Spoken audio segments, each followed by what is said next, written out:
तो दोस्तों ये वीडियो रिकॉर्ड करते करते बहुत ज़्यादा लंबा बन गया, तो इसलिए मैंने ये दो पार्ट्स में रखा है। तो पहला पार्ट ये है, बाकी दूसरा पार्ट मैं एक दो दिन में डालता हूँ। ठीक है, सो आप दोनों पार्ट्स सुनिए, पूरी जानकारी लीजिए इसमें, जिससे कि आपको समझ में आ जाए अच्छे तरीके से और आप अप्लाई कर सकें, क्योंकि ये पहला स्टेप होता है कास्टिंग डायरेक्टर से एक्टर के मिलने का, दोनों को बारे में जानने का, एक्टर के बारे में कास्टिंग वालों को जानने का। तो अगर ये इम्प्रेशन आपका सही लग गया तो बहुत चांसेस है कि इस वाले रिक्वायरमेंट में आप अगर शायद फिट ना हो उसकी तरफ से, बट वो आपको याद रखेगा, आपका नंबर सेव रखेगा और नेक्स्ट बार आपको ज़रूर बुलाएगा।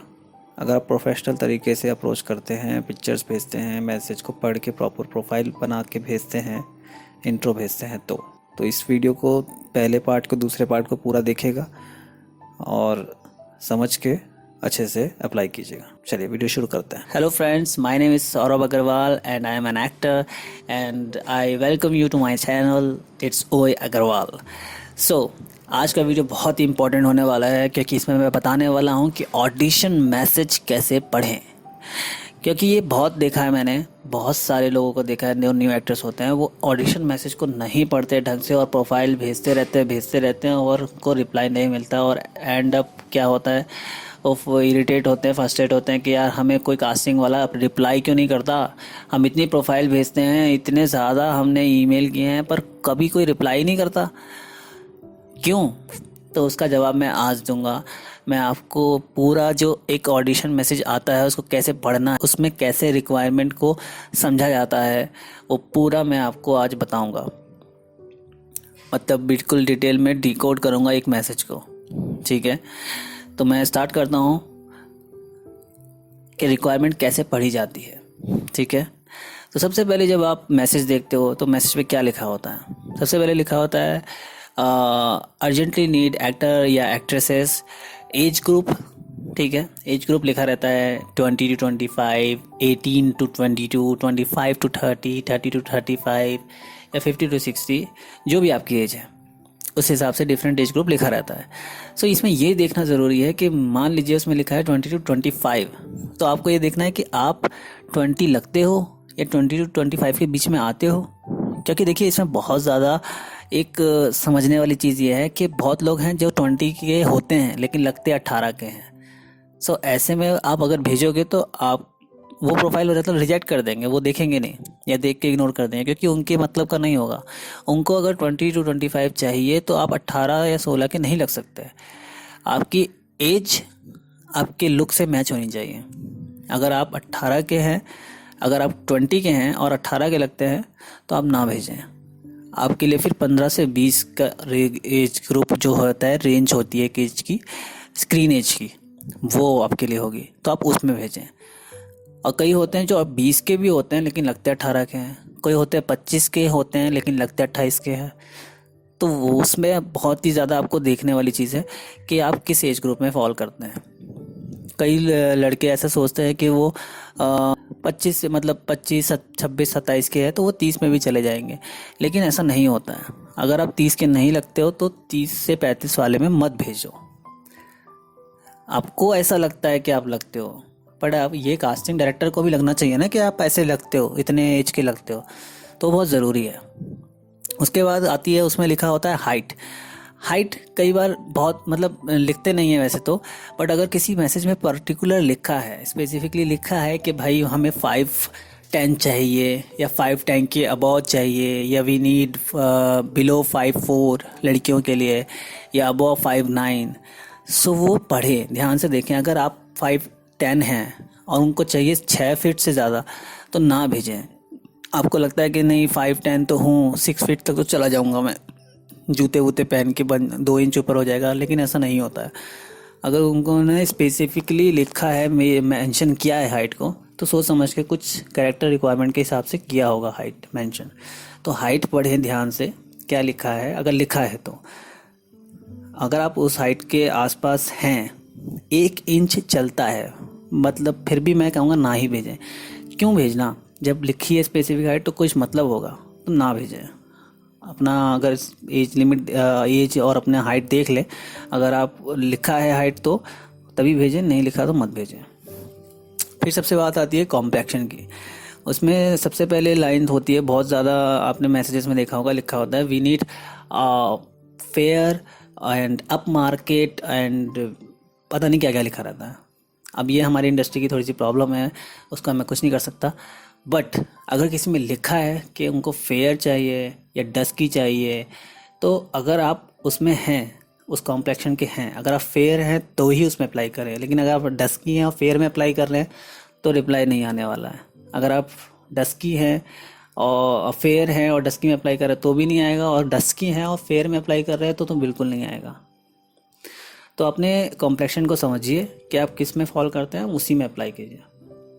और अगर दूसरी प्रॉब्लम क्या आती है कि गर्ल्स की रिक्वायरमेंट होती है, जहाँ वो लिखते हैं we need actresses for particular thing, तो वहाँ पे बॉयज़ प्रोफाइल ना भेजें। क्योंकि हमें बॉयज़ को ये लगता है कि लाइक चलो भेज देते हैं, क्या पता हमें चांस मिल जाए, कुछ हो। बट ऐसा नहीं होता है। अगर कोई कास्टिंग वाला कास्टिंग कर रहा है तो वो उस पर्टिकुलर प्रोजेक्ट के लिए कुछ लड़कियों को ढूंढ रहा है, कुछ एक्टर्स को ढूंढ रहा है, फीमेल एक्टर्स को ढूंढ रहा है। वो आपकी प्रोफाइल क्यों देखेगा, अपना सर क्यों खपाएगा उसमें? जब उसे चाहिए होंगे बॉयज़ तब वो आपकी प्रोफाइल देखेगा ना। तो ऐसे रैंडमली प्रोफाइल भेजने का कोई फ़ायदा नहीं है। तो गर्ल्स की रिक्वायरमेंट है तो बॉयज़ प्रोफाइल ना भेजें, और बॉयज़ की रिक्वायरमेंट तो गर्ल्स प्लीज़ आप भी प्रोफाइल ना भेजें, ठीक है। उसके बाद आती है वर्क लिंक्स। मैसेजेस में कई बार लिखा रहता है कि we want your work links, audition links वगैरह वगैरह। तो अगर आपके पास वर्क लिंक्स नहीं हैं तो अप्लाई ना करें, क्योंकि फ़ायदा नहीं है। क्योंकि उन्हें फिर एक्सपीरियंस काम किए हुए लोग ही चाहिए। तो अगर वर्क लिंक्स हैं तभी भेजें। वर्क लिंक्स का मेरा मतलब आपका थिएटर वर्क लिंक या आपने कोई अमेच्योर शॉर्ट फिल्म वगैरह किया उससे नहीं है। प्रोफेशनल वर्क लिंक, आपने कोई ऐड सीरियल कुछ किया है, वो वर्क लिंक्स काउंट होता है। तो वो वर्क लिंक है तो भेजें, नहीं तो अप्लाई ना करें। वो नहीं देखने वाला है, उसको एंटरटेन नहीं करने वाला है। उसके बाद बात करते हैं होम टाउन की। बहुत बार होता है कि उन्होंने मांगा होता है कि आप कि we need Bihari actors, we need Bengali actors, we need Marathi actors, we need south Indian actors. तो बहुत सारे अलग अलग स्टेट्स के जो एक्टर्स होते हैं जिनका वो होम टाउन है, जहाँ से वो बिलोंग करते हैं, तो उनको वो चाहिए होता है कई मतलब पर्टिकुलर प्रोजेक्ट के लिए। लाइक अगर आप हरियाणा से हैं तो आपको हरियाणवी तो आती होगी, तो उनको वो चाहिए, ऑथेंटिसिटी चाहिए। इस वजह से वो लिखते हैं कि we need Haryanvi actor, we need Bihari actor ये who can speak in Bhojpuri और Bihari dialect, you know. So वैसा अगर उन्होंने लिखा है स्पेसिफिकली और आप उसमें फॉलो नहीं करते हैं, आप अगर बिहार से नहीं है, दिल्ली से हैं, तो अप्लाई मत करें। क्योंकि आपको लगता है आप बिहारी बोल सकते हो, आप शायद बोल भी सकते होगे, बल्कि अच्छा बोल सकते होगे बिहारियों से, लेकिन वो चीज़ उनको नहीं चाहिए। क्योंकि मैंने यहाँ बहुत मुंबई में देखा है कि मैं उनको बोलता हूँ कि भाई मैं बिहार से हूँ, तो मतलब मैं बोलता नहीं हूँ बिहार से हूँ, लेकिन मैं ये बोलता हूँ उनको कि मेरे को बिहारी अच्छे से आती है, लेकिन वो नहीं लेते। मैं बोलता हूँ मैं हरियाणा से हूँ, मुझे हरियाणवी अच्छे से आती है, लेकिन वो नहीं लेते। कोई कोई जो मेरे फ्रेंड्स वगैरह कास्टिंग करते हैं वो शायद मान भी जाते हैं एक बार को, लेकिन जो आपको नहीं जानते हैं वो बिल्कुल नहीं मानेंगे। उनको ऑथेंटिक ही चाहिए होता है। तो अगर होम टाउन स्पेसिफिक मांगा है कि आप एमपी से हैं, यूपी से हैं, बिहार से हैं, कोलकाता से हैं, राजस्थान से हैं, अगर आप हैं तभी वो मैसेज में अगर लिखा है और आप हैं तो ही भेजें, मतलब मत भेजें, ठीक है। और पिक्स मांगे हैं तो ही भेजें, नहीं तो मत भेजें।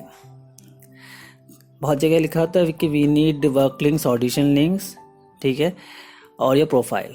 इसका मतलब बस इतना ही है। अगर आप वो सब भेज देंगे, उसके बाद अगर उनको लगता है आपको पिक्स चाहिए तो आप भेज सकते हैं, लेकिन उससे पहले ना भेजें अगर नहीं लिखा है तो। अगर लिखा है तो भेज सकते हैं। और पिक्स जो है 4 से ज़्यादा नहीं भेजें। ये बात मैं दोबारा बोलता हूँ, 4 से ज़्यादा पिक्स नहीं भेजें। अगर आप भेजेंगे, मैंने देखा है लोगों को, एक्टर्स को 16-16, 20-20 पिक भेजते हैं यार। ऐसे कौन भेजता है? कौन देखेगा आपके 16 पिक्स? आपको ब्लॉक मार देगा कास्टिंग वाला, इग्नोर कर देगा। अनप्रोफेशनल बिहेवियर होता है ये, ज़्यादातर नए एक्टर्स करते हैं ये।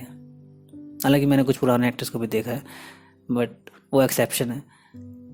बट आप मत करें यार, आपको अभी आपने स्टार्ट किया है, 4 पिक्स भेजें। 4 पिक में जो आपका बेस्ट पिक्स हैं और अलग अलग डिफरेंट लुक में भेजें। अगर उन्होंने कोई स्पेसिफिक लुक नहीं मांगा है तो सिर्फ 4 अलग अलग फॉर्मल में, कैजुअल्स में, कुछ ट्रेडिशनल में, ऐसे करके मिक्स 4 पिक्स भेज दें, बस बहुत है।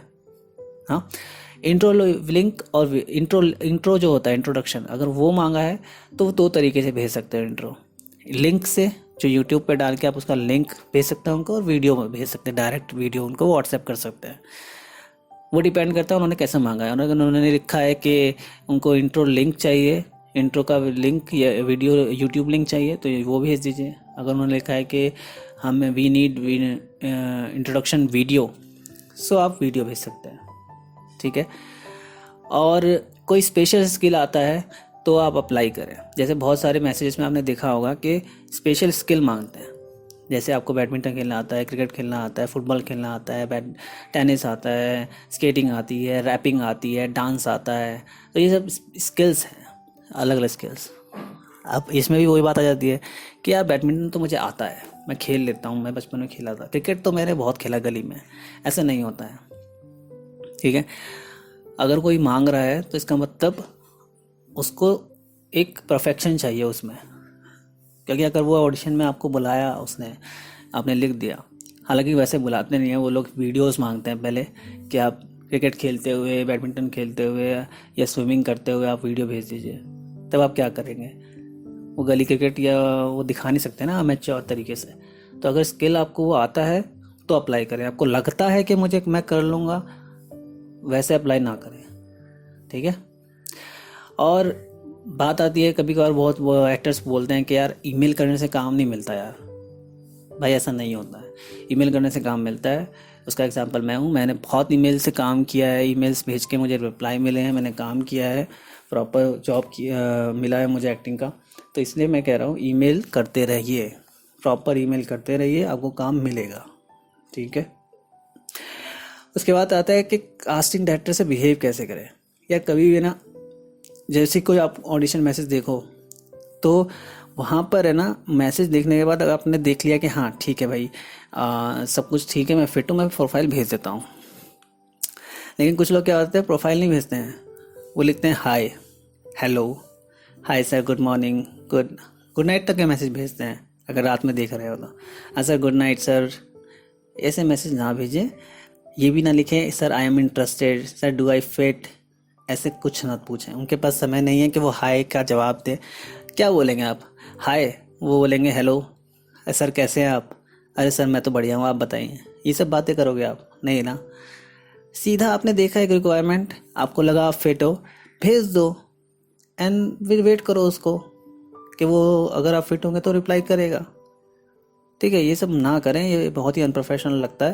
मैंने बहुत कास्टिंग डायरेक्टर्स को देखा है डालते हुए कि वो लोग बोलते हैं ऐसे कि एक्टर्स यार ऐसे फालतू मैसेज भेजते हैं, हाय लोग के हम ब्लॉक मार देंगे, ठीक है। तो ये सब ना करें।